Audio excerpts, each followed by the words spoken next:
দর্শকবৃন্দ স্বাগতম। মধ্যপ্রাচ্যে আবারও তৈরি হয়েছে তীব্র উত্তেজনা। হরমুজ প্রণালী বিশ্বের অন্যতম কৌশলগত নৌরুট আজ পরিণত হয়েছে নতুন সংঘাতের কেন্দ্রবিন্দুতে। ইরানের হঠাৎ এক উন্নতমানের মিসাইল হামলায় ইসরায়েলের 3টি জ্বালানি পরিবহনকারী জাহাজ ধ্বংস হয়েছে, এমনটাই দাবি করেছে তেহরান। যদিও ঘটনাটি নিয়ে ইসরায়েল এখনও আনুষ্ঠানিকভাবে কিছু জানায়নি, তবে আন্তর্জাতিক মহলে উত্তেজনা ছড়িয়ে পড়েছে ইতিমধ্যে।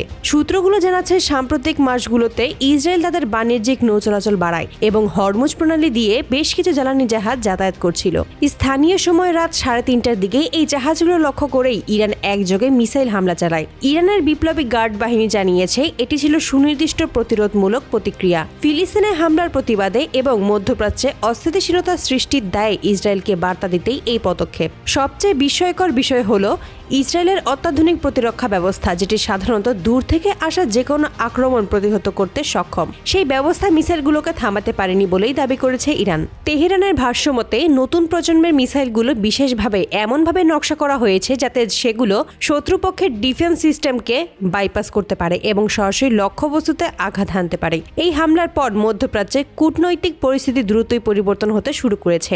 ইসরায়েলের প্রধানমন্ত্রী বেঞ্জামিন নেতানিয়াহু তৎক্ষণাৎ জরুরি নিরাপত্তা বৈঠক ডেকে পরিস্থিতি মূল্যায়ন করেছেন। প্রাথমিক প্রতিক্রিয়া তার ঘনিষ্ঠ একটি সূত্র জানিয়েছে হামলাটি ইসরায়েলের জন্য সরাসরি চ্যালেঞ্জ এবং এর যথাযথ জবাব দেওয়া হবে। তবে এখনো পর্যন্ত ইসরায়েলের তরফ থেকে কোনো পাল্টা আক্রমণ বা সামরিক ব্যবস্থা দেখা যায়নি। অন্যদিকে যুক্তরাষ্ট্রও বিষয়টি গুরুতরভাবে পর্যবেক্ষণ করছে। ওয়াশিংটনের পক্ষ থেকে জানানো হয়েছে হরমুজ প্রণালীতে এমন অস্থিতিশীলতা বৈশ্বিক জ্বালানি নিরাপত্তাকে হুমকির মুখে ফেলে দিতে পারে। আমেরিকার পক্ষ থেকে উদ্বেগ প্রকাশ করে বলা হয়েছে তেলবাহী কোনো রুটে সামরিক হামলা বিশ্ববাজারে জ্বালানির দাম বাড়িয়ে দেবে এবং এতে আন্তর্জাতিক অর্থনীতি অস্থিতিশীল হয়ে উঠবে। ইরান বলেছে ফিলিস্তিনে চলমান হামলার প্রতিবাদেই তাদের এই পদক্ষেপ। ইরান আরও হুঁশিয়ারি দিয়েছে গাজায় হামলা বন্ধ না হলে সামনে আরও বড় আঘাত আসবে। মধ্যপ্রাচ্যের বিশ্লেষকরা বলেছেন এটি শুধুমাত্র দুই দেশের মধ্যেই সামরিক উত্তেজনা নয়, বরং এটি বৃহত্তর আঞ্চলিক সংঘাতের সম্ভাবনা তৈরি করেছে।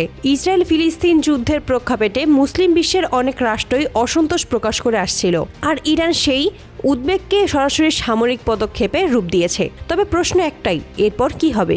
ইসরায়েল কি সরাসরি ইরানের বিরুদ্ধে পাল্টা আঘাত হানবে, নাকি যুক্তরাষ্ট্র সহ আন্তর্জাতিক মহলে উত্তেজনা কমাতে মধ্যস্থতার পথে হাঁটবে? এই মুহূর্তেই পরিস্থিতি ভয়াবহভাবে অনিশ্চিত। হরমুজ প্রণালীতে সামান্য উত্তেজনাও বিশ্বের জ্বালানি সরবরাহকে বিপর্যস্ত করে দিতে পারে, আর এই ধরনের হামলা হলে তা বৈশ্বিক অর্থনীতিতে ব্যাপক প্রভাব ফেলতে পারে। পরবর্তী আপডেটের জন্য আমাদের সঙ্গেই থাকুন। ধন্যবাদ। দেখা হচ্ছে পরবর্তী ভিডিওতে।